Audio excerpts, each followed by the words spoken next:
महाराष्ट्र सरकार निजी coaching classes को नियमन के दायरे में लाने की दिशा में बड़ा कदम उठाने जा रही है।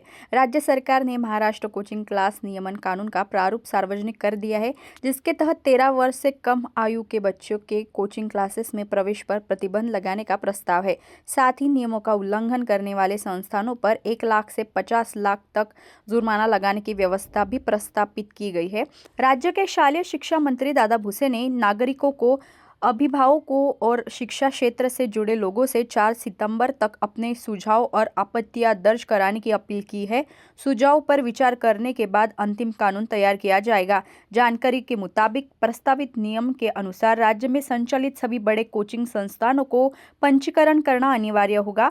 इसके अलावा विद्यार्थी की सुरक्षा, शैक्षणिक गुणवत्ता और आर्थिक पारदर्शिता सुनिश्चित करने के लिए कई महत्वपूर्ण प्रावधान किए गए हैं, जिसके चलते अब 13 वर्ष से कम आयु के बच्चों को कोचिंग क्लास में प्रवेश नहीं मिलेगा।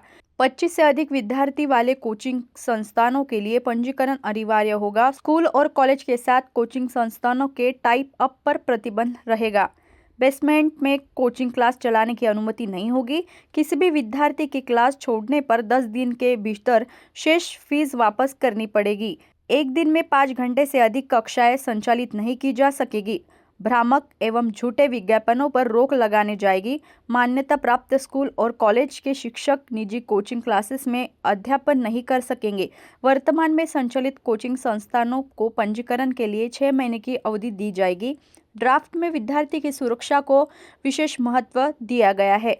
इसके तहत प्रत्येक विद्यार्थी के लिए न्यूनतम 1 वर्ग मीटर स्थान अनिवार्य होगा। सीसीटीवी कैमरा लगाना आवश्यक होगा। अग्नि सुरक्षा प्रमाण पत्र लेना अनिवार्य रहेगा।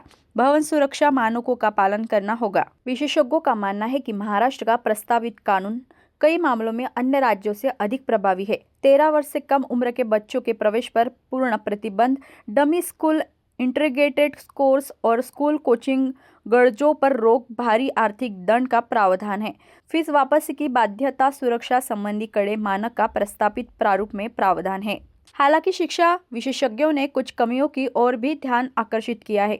नियम उल्लंघन पर कोचिंग संस्थान का पंजीकरण रद्द करने का स्पष्ट प्रावधान नहीं।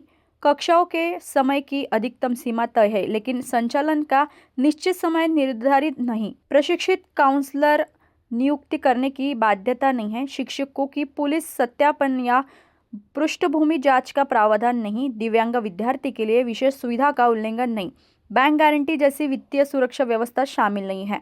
राज्य सरकार ने मसौदा कानून पर जनता से सुझाव और आपत्ति आमंत्रित की है। उपरोक्त जानकारी देने के साथ ही राज्य के शालेय शिक्षण मंत्री दादा भुसे ने कहा कि यह नियमावली अभिभावकों और शिक्षा के क्षेत्र से प्राप्त सुझाव के आधार पर तैयार की गई है। विद्यार्थियों की सुरक्षा, शिक्षा की गुणवत्ता, फीस संरचना और स्कूल कोचिंग एकीकरण जैसे मुद्दों को ध्यान में रखते हुए यह कानून बनाया जा सकता है। सरकार जनता से प्राप्त सुझाव पर विचार करने के बाद अंतिम कानून लागू करेगी।